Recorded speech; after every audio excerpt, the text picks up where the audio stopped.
El Señor esté con vosotros.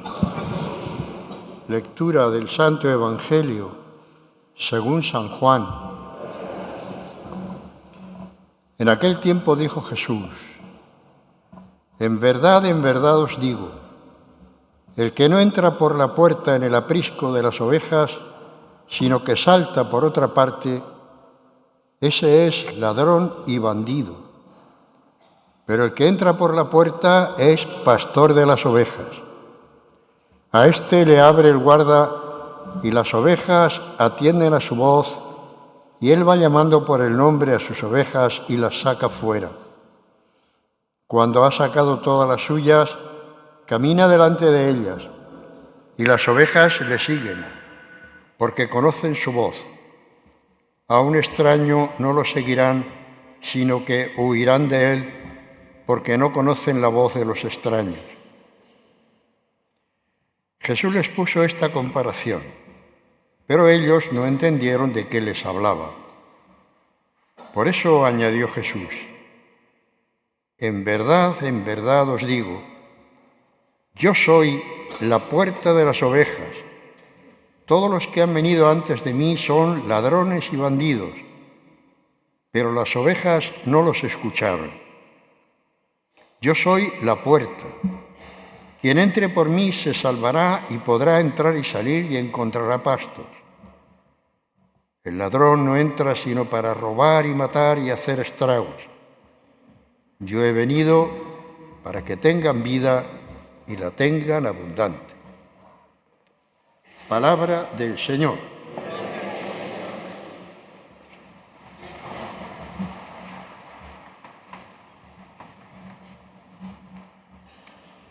Los evangelios recogen expresiones de Jesús acerca de sí mismo. Van apareciendo distintas denominaciones, nombres, frases que el Señor emplea cuando habla de sí mismo. Dice, por ejemplo, que Él es el Hijo del Hombre, utilizando una imagen antigua del Antiguo Testamento. Dice de sí mismo: yo soy la luz del mundo, yo soy el camino, la verdad, la vida, yo soy la vid, vosotros los sarmientos, y así. Y van apareciendo un montón de denominaciones que el Señor emplea cuando habla de sí mismo y de su misión. Pero hay una que desde el principio cuajó entre la comunidad cristiana y que tuvo una resonancia especial, que es la imagen del buen pastor. Cuando el Señor habla de sí mismo como el buen pastor, o como en este caso en el Evangelio de San Juan, como la puerta del aprisco, para aquellas comunidades cristianas la imagen del pastor y el rebaño era una imagen muy entrañable. Recordad que Jesús habla en una cultura eminentemente ganadera. Era gente que iba con los rebaños trashumando de un sitio a otro. Entonces la imagen del pastor y el rebaño era muy conocida. De hecho, en todo el Antiguo Testamento aparece muchísimas veces esa imagen. Cuántas veces los profetas hablan de Dios como el pastor que guía al pueblo de Israel, que es su rebaño, y cuántas veces el rebaño se ha vuelto rebelde contra el pastor. Es decir, es una imagen muy conocida. Incluso en culturas que ya no son tan eminentemente agrícolas, por ejemplo en Roma, cuando el cristianismo llega a Roma, representar a Jesús en la cruz hubiera sido una auténtica ignominia. La cruz en Roma era el símbolo de la peor desgracia. Ahí se condenaba a los peores criminales, a los peores asesinos. Entonces representar a su maestro en la cruz hubiera sido una auténtica ignominia. Por eso la imagen que aparece en las catacumbas es la imagen del buen pastor. Un pastor revestido con la túnica corta de los romanos y que lleva a sus hombros la oveja perdida. Es decir, que incluso en una cultura que no era ganadera, la imagen de buen pastor es una imagen muy entrañable. Quizá para nosotros, ya en una cultura mucho más tecnificada, la imagen ha perdido sentido, pero si la vamos pensando despacio, va teniendo un montón de resonancias en lo que es nuestra vida.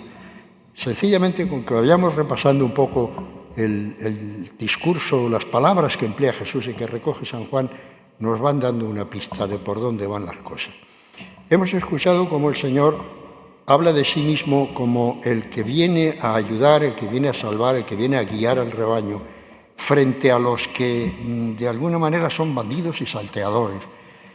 En ese momento, si leemos el Evangelio, el Señor está enfadado, así de simple. Recordad que, lo veíamos hace unos domingos, el Señor ha curado a un ciego de nacimiento, y aquello ha molestado muchísimo a los dirigentes de Israel. Si ha sido capaz este individuo de curar a un ciego que nació así, ahí tiene que haber algo muy gordo detrás, y ellos no quieren admitirlo, y por eso montan todo el número, y al final terminan expulsando al ciego, al que había sido ciego, expulsándolo de la sinagoga, lo echan.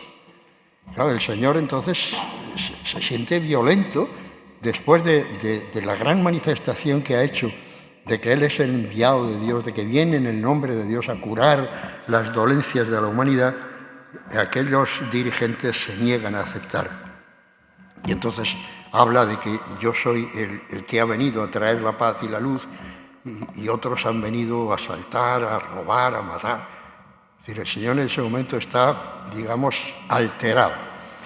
Por eso insiste en que Él es el que ha venido a traer la paz, a traer, digamos, la concordia, a conducir al rebaño a la plenitud.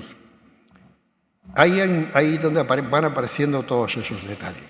Es decir, lo primero que aparece es que Él es el pastor que guía a sus ovejas. Es decir, el pastor se acerca a las ovejas. Primera consecuencia que sacó la comunidad cristiana. Dios ha venido a buscarme. No soy yo el que con mi esfuerzo, con mi pensamiento, con mi deseo alcanza a Dios. Es Dios el que se ha venido a vivir conmigo, el que se ha metido en mi historia. Yo soy un elegido de Dios. No me habéis elegido vosotros a mí, le decía Jesús a los discípulos, sino que yo os he elegido. Pues esa es la primera idea que aparece. Dios se ha acercado a mí. Dios no es un Dios lejano al que tengo que buscar perdido por ahí entre elucubraciones mentales. No, Dios se ha venido a vivir conmigo, se ha hecho humano para que yo pueda verlo, para que yo pueda tocarlo, para que yo pueda sentir que es de los míos. Primera consecuencia. Segunda consecuencia. Hemos escuchado cómo dice el Señor en esa parábola, en esa comparación, que el pastor conoce a sus ovejas. Un detalle que nos dice quiénes somos. No somos gente sin nombre. Dice que el pastor llama a las ovejas por su nombre. Dios me conoce. Dios sabe quién soy desde antes de la creación del mundo. Dios conoce mi nombre. Recordad que entre los antiguos el nombre indicaba la persona. Bueno, pues Dios conoce a esta persona que soy yo. Y conoce mis antecedentes, conoce a mi familia, conoce de dónde vengo, conoce el ambiente en el que me crié, conoce las circunstancias concretas que me hicieron ser lo que soy. No soy un individuo que ha aparecido en el pensamiento de Dios de una manera espontánea. No, Dios desde el principio, desde antes de que yo existiera, Dios me conocía. Y no solo es que me conocía a mí, es que conoce a todos y a cada uno de los seres humanos. Ahí está la raíz del respeto inmenso que el cristiano tiene por todo ser humano. Cuando en el mundo y en la política y en las ideologías se desprecia la condición humana y se pone por encima la política y se deja morir a la gente de hambre o en las guerras, algo muy profundo está fallando. Hemos puesto por delante otras cosas que no son el ser humano, y el ser humano es el centro de la vida. El Papa lo recordaba el otro día en ese viaje que ha hecho a África, iba recordando cómo a los seres humanos hay que tratarlos con humanidad, porque son seres humanos, independientemente de cuál sea su situación, de dónde procedan, de qué idioma hablen, el ser humano es amado por Dios por sí mismo. Y eso nos lleva a valorar al ser humano, sea cual sea su situación y sea su condición. Esto es algo que los cristianos desde el primer momento tuvieron muy claro. No sé si con el paso del tiempo a veces lo hemos perdido de vista. Bien, está claro entonces que el Señor me conoce. El pastor conoce a sus ovejas y las va llamando por su nombre. Y termina diciendo, y las ovejas le siguen porque conocen la voz de su pastor. Y aquí es donde entramos nosotros. Lo primero debería ser que conociéramos la voz de nuestro pastor. Son demasiadas voces las que nos están llegando por todas partes. Esta mañana yo tenía la radio puesta y todo eran gente que habla, entrevistas que hacen, el otro que da su opinión, el otro que no sé qué. Y llega un momento que tienes la cabeza hecha un bombo de opiniones que te van llegando, de frases de uno y de otro, demasiadas voces. Conocemos los cristianos la voz de nuestro pastor, entendemos lo que él nos dice, o a veces lo que nos dice no queremos oírlo, o ya es que ni lo oímos y preferimos guiarnos por las opiniones, por las voces que vienen de otro lado. Primera condición del rebaño del buen pastor: las ovejas conocen la voz de su pastor.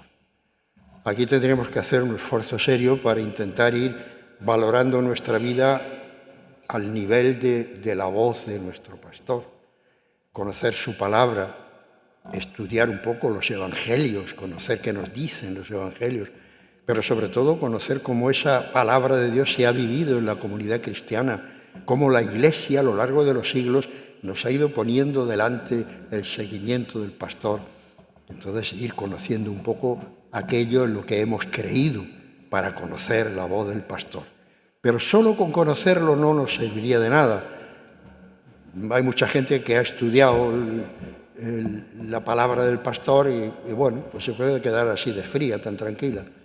Dice el relato de San Juan que las ovejas oyen la voz del pastor y le siguen. La parte final es que no sirve de nada escuchar la voz del pastor si no le seguimos. Los antiguos maestros, cuando educaban a sus discípulos, lo que les enseñaban era a seguir el planteamiento que hacía el maestro. Decía Jesús, nadie es mayor que el maestro, un discípulo no es mayor que su maestro, porque en definitiva de lo que se trataba era de seguir al maestro.